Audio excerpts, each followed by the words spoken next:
샬롬 로중 읽어주는 제입니다. 오늘은 5월 26일 목요일 그리스도 승천일 로중입니다. 그리스도께서 말씀하십니다. 내가 땅에서 들려서 올라갈 때에 나는 모든 사람을 내게로 이끌어 올 것이다. 요한복음 12장 32절. 주님의 집에 심긴 사람들이 우리 하나님의 뜰에서 번성할 것이다. 그들은 나이가 들어도 꽃을 피우고 번식하며 생기가 넘칠 것이다. 시편 92편 13절 14절. 예수께서 말씀하십니다. 내가 너희를 다시 보리니 너희의 마음이 기쁠 것이며 아무도 너희에게서 그 기쁨을 빼앗지 않을 것이다. 요한복음 16장 22절. 주님께 좋은 나무가 되는 하루 되세요. 샬롬 하울람. 하나님의 판단 기준. 마르티니크 출신 정신과 의사인 프란츠 파농은 프랑스 사람입니다. 프랑스 식민지인 마르티니크 섬에서 흑인 노예의 후손으로 나고 자랐기 때문입니다. 그가 학교에 가서 처음 배운 문장은 나는 프랑스인입니다 였습니다. 그는 프랑스인으로서 자긍심을 가지고 있었고 애국하기 위해 공부했습니다. 그가 살던 시대의 유럽은 격변의 소용돌이 속에 있었습니다. 세계대전이 한창이었기 때문입니다. 당시 프랑스는 독일과 전쟁을 하고 있었는데 프랑스 전함이 마르티니크에 도착하자 파농과 친구들은 열렬히 환호하면서 군대를 맞이했습니다. 그러나 군인들은 흑인들이 사는 그 지역을 마치 점령지처럼 사용했습니다. 호텔과 모든 상점들을 몰수하고 자신들의 거처로 삼았으며 저항하는 주민들에게 폭력을 가했습니다. 이상함을 느꼈지만 파농은 프랑스 사람으로서 나라를 위해 일하고 싶어 했습니다. 자원하여 군인이 되었는데 그곳에서 충격적인 사실을 목도하게 됩니다. 아프리카 출신 의용병들은 원통형 모자를 쓰고 백인들은 베레모를 썼습니다. 파농은 유럽의 백인들과 같은 베레모를 썼는데 만일 쓰지 않고 유럽인 막사에 출입하게 되면 호되게 엉덩이를 걷어차였습니다. 유럽인이 돼 모자로 자신을 증명해야 했던 2등 유럽인이었던 것이지요. 그러나 그들은 아프리카의 흑인들에 비해서는 좋은 대접을 받았습니다. 완벽한 불어를 구사하지만 결코 백인이 될 수 없었던 그는 나는 누구인가? 라는 질문 끝에 검은 피부 하얀 가면이라는 역작을 남깁니다. 이후 그는 하얀 가면을 쓰지 않기로 선택합니다. 자기 자신으로 살아가는 것이 가장 행복한 것임을 알았기 때문입니다. 오늘 성경은 악인들이 형통한 것을 부러워하지 말 것을 가르칩니다. 악인은 풀처럼 자라며 흥왕한 것처럼 보일지라도 결국은 망한다고 말씀하십니다. 영원한 것은 오직 여호와 하나님 한 분뿐이십니다. 그분은 흑인과 백인, 여자와 남자를 당신의 형상으로 창조하셨습니다. 파농은 자기 자신을 부정하고 다른 가면을 쓰려 하는 행위는 내 안에 있는 하나님의 형상을 부정하는 것임을 깨달은 것입니다. 1차, 2차 세계대전은 소위 유럽 백인들의 탐욕으로 인해 생긴 전쟁입니다. 그러나 그들은 강력하고 부유했습니다. 그들에게 식민 지배를 받던 아프리카의 사람들은 유럽을 동경했고 파농도 그러한 사람 중 하나였습니다. 그러나 그들이 동경한 것은 언젠가 멸망해버릴 힘이었고 파농은 이를 깨달았습니다. 시편 기자는 하나님 안에서 의인이 될 것을 촉구합니다. 의인은 여호와의 집에 심긴 나무와 같이 하나님의 뜰 안에서 번성할 것이랍니다. 하나님은 힘이나 재력으로 사람을 평가하지 않으십니다. 정직하심으로 의인을 부르십니다. 그리스도인들은 하나님의 기준을 인정하는 사람입니다. 그분의 정직하심에 자신을 맞추는 존재입니다. 기도하겠습니다. 하나님, 주님의 말씀을 듣고 그대로 행하는 사람이 복이 있다는 것을 알지만 삶의 자리가 세상이다 보니 세상적인 가치에 휘둘리며 살 때가 많음을 고백합니다. 말씀 안에서 하나님의 기준을 깨닫게 하셨으니 다시 마음을 가다듬고 하나님께 속한 삶을 살아가게 하옵소서. 예수님의 이름으로 기도드립니다. 아멘.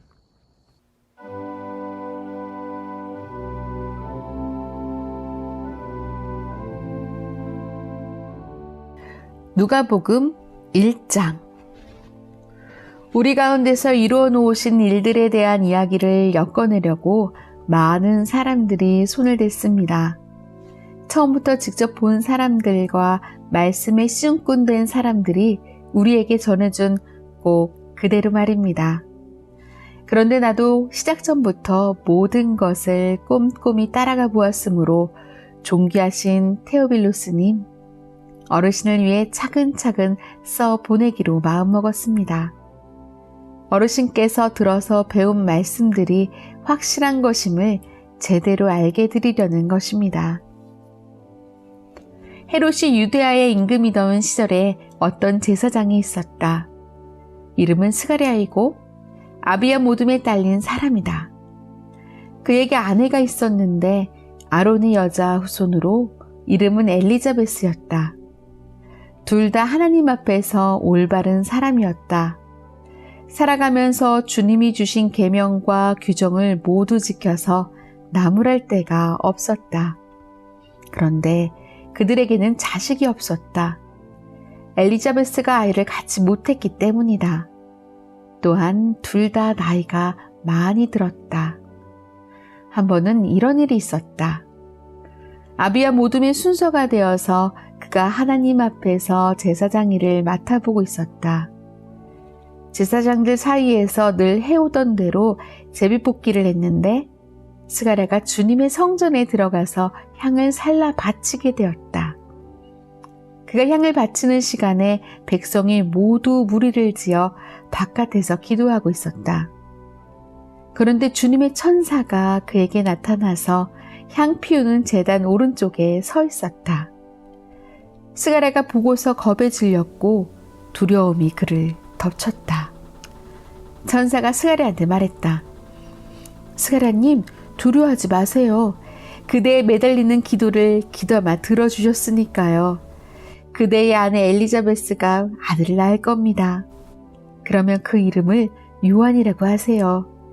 그 아들이 그대에게 기쁨과 즐거움이 될 겁니다.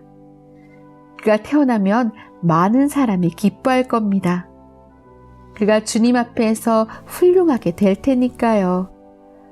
포도주와 맥주를 절대로 마시지 않을 겁니다. 이미 엄마 뱃속에서부터 성령으로 가득 찰 겁니다.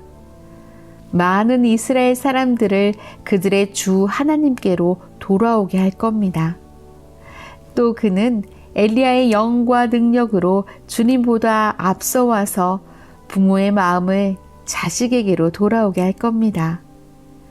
말씀을 듣지 않는 사람들을 올바른 사람들의 지혜로 돌아오게 할 겁니다. 주님을 위해 갖추어진 백성을 준비해 둘 겁니다. 스가랴가 천사한테 말했다. 그걸 무엇으로 알겠습니까? 제 자신은 늙었고 안도 나이가 많이 들었습니다. 천사가 그에게 대답했다. 나는 가브리엘입니다. 하나님을 섬기고 있어요. 그대한테 말해주라고 나를 보내셨어요. 이 좋은 소식을 그대에게 알려주라고요. 자, 그대는 이런 일이 일어나는 날까지 아무 소리를 내지 못하고 말도 하지 못할 것입니다. 내 말을 믿지 않았기 때문이지요. 그때가 되면 이루어질 내 말을요. 그러는 사이에 백성은 스가랴를 기다리고 있었다. 그가 성전에서 시간을 오래 끄는 것을 이상하게 여기고 있었다.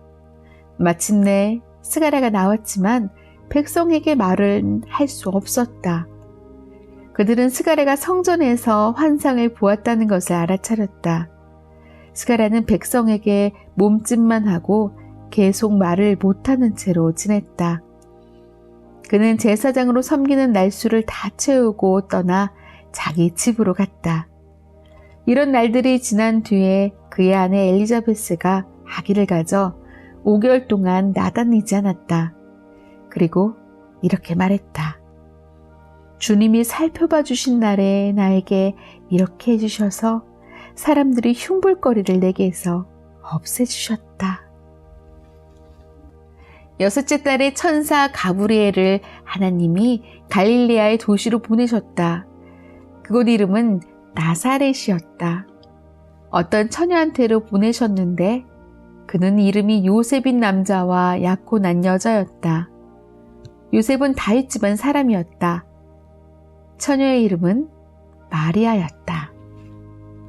천사가 집 안으로 들어가서 마리아한테 말했다. 안녕하세요. 특별히 사랑받는 마리아님, 주님이 그대와 함께 하십니다. 마리아는 이 말에 몹시 어리둥절하여 이런 인사말이 무슨 뜻인지 두루 생각해보고 있었다. 그러자 천사가 말했다. 두려워하지 마세요, 마리아. 하나님이 그대에게 특별한 사랑을 베푸셨어요. 자, 그대는 아기를 가져서 아들을 낳을 겁니다. 이름을 예수라고 하세요. 이 예수는 크게 될 것이고 더없이 높으신 분의 아들이라 불릴 겁니다. 주 하나님이 그의 조상 다윗의 임금자리를 그에게 주실 겁니다. 그래서 예수는 야곱의 집을 영원히 임금으로 다스릴 것이고 그의 왕권은 끝이 없을 겁니다. 마리아가 천사한테 물었다. 어떻게 이런 일이 일어나겠습니까? 제가 남자를 알지 못하는데요. 천사가 대답했다. 성령님이 그대 위에 내려오시고 더없이 높으신 분의 능력이 그대를 휘덮을 겁니다. 그래서 태어날 아기도 거룩합니다. 하나님의 아들이라 불릴 겁니다. 보세요. 그대의 친척 엘리자베스는 늙은 나이에도 아들을 가졌어요. 아기를 갖지 못한다고 하던 여자가 아기를 가진 지 6개월째입니다. 말씀하시고서 못하실 일이 하나님께는 하나도 없기 때문입니다. 마리아가 말했다. 예, 저는 주님의 종입니다. 당신의 말씀대로 저에게 이루어지기 바랍니다. 그러자 천사가 마리아한테서 떠나갔다. 이쯤에 마리아가 일어나서 서둘러 산지에 있는 유대아의 도시로 갔다. 스가랴의 집으로 들어가서 엘리자베스에게 인사말을 건넸다. 엘리자베스가 마리아의 인사말을 들었을 때 아기가 뱃속에서 힘차게 놀았고 엘리자베스는 성령으로 가득해졌다. 엘리자베스가 소리 높여 크게 외쳤다. 그대는 여자들 가운데서 복받은 사람, 그대 뱃속의 아기도 복받은 아기. 이 어떻게 된 일인가? 내 주님의 어머니가 나한테 오시다니.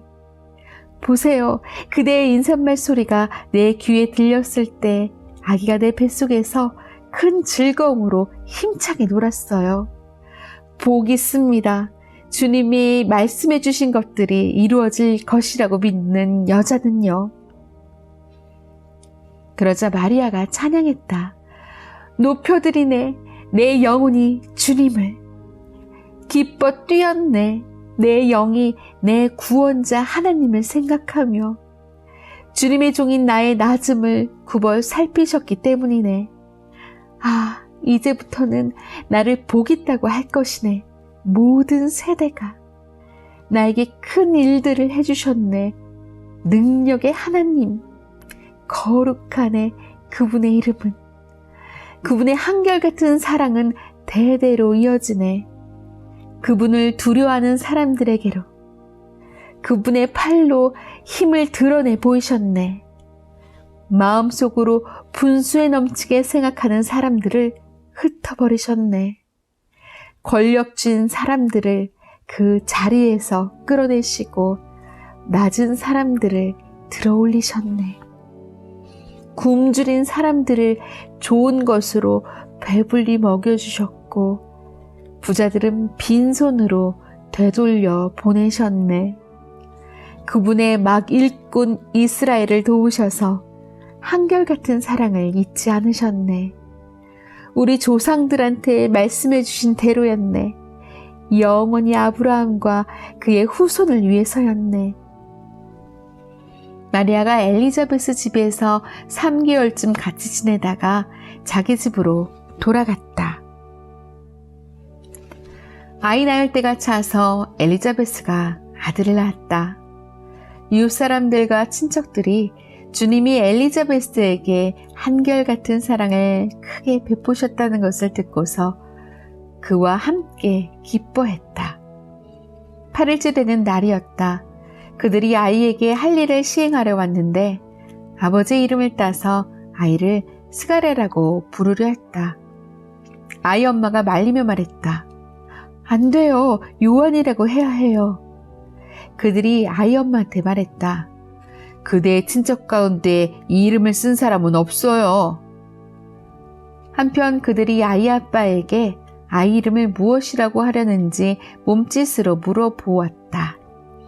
그러자 스가랴가 글씨판을 달라고 해서 아이의 이름은 요한이라고 썼다. 모두가 놀라워했다. 곧장 그의 입이 열렸고 혀도 풀어졌다. 그래서 그는 말하며 하나님을 찬양하기 시작했다. 이웃 사람들 모두에게 두려움이 생겼고 유다의 아예 온 산지에서 이 모든 일이 사람들 입에 오르내렸다. 그들은 사람들이 모두 그것을 마음에 두고서 이 아이가 과연 무엇이 될까 하고 말했다. 주님의 손이 그와 함께 있었기 때문이다. 아이의 아버지 스가랴가 성령으로 차서 예언했다. 찬양 받으시기를 주님 곧 이스라엘의 하나님은 주님의 백성을 구워보시고 풀어주셨기 때문이네. 또 우리를 위하여 구원의 불을 일으키셨네. 주님이 부리시는 종 다윗의 집에서 아주 오래전부터 주님의 거룩한 예언자들의 입을 빌려 말씀하셨던 대로였네. 우리의 원수들과 우리를 미워하는 모든 사람들의 손에서 구원해 주겠다고 하셨었지. 그렇게 우리 조상들에게 한결같은 사랑을 베푸시고 주님의 거룩한 언약을 기억해 주셨네. 우리에게 해주시기로 우리의 조상 아브라함한테 하신 굳은 약속을 원수들의 손에서 건져내어 두려움 없이 예배하도록 해주겠다고 하셨네. 우리 한평생 주님 앞에서 거룩하고 올바르게 예배하도록. 그리고 바로 너는 얘야, 더없이 높으신 분의 예언자라 불릴 거야. 먼저 나가서 주님 앞에서 그분의 길을 닦을 거니까. 그분의 백성에게 구원의 지식을 알려줄 거니까. 그들이 죄 용서받아 얻는 구원 말이야. 한결같은 사랑을 베푸시는 우리 하나님의 애타는 마음 때문이지. 그 마음 덕분에 가장 높은 데서 해가 떠올라 우리를 굽어볼 거야. 어둠 속 곧 죽음의 그늘에 앉아있는 사람들에게 빛을 비추어 우리 발이 평화의 길로 곧장 나아가게 하실 거야. 그 아이가 자라났고 영이 강해져 갔다. 이스라엘한테 자신을 드러내는 날까지 광야에서 지냈다. 아멘.